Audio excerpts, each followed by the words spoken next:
My name is Ratna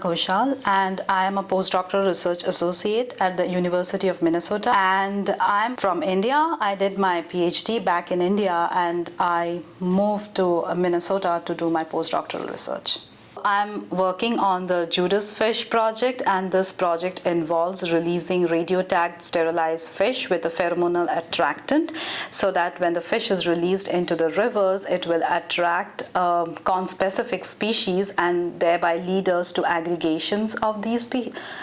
species. And I'm working on various aspects of the Judas fish project, like developing the pheromone, sterilizing the fish, and also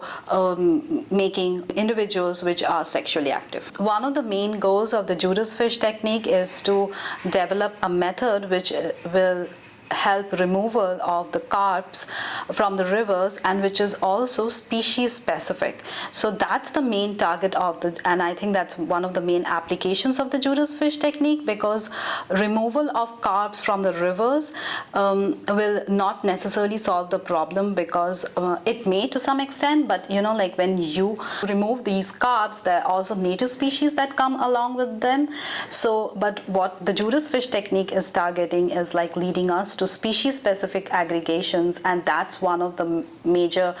application of this project, and also will help in the management of Asian carp, which will be a targeted removal of the carps. What is really exciting here, and I really love the lab environment, because this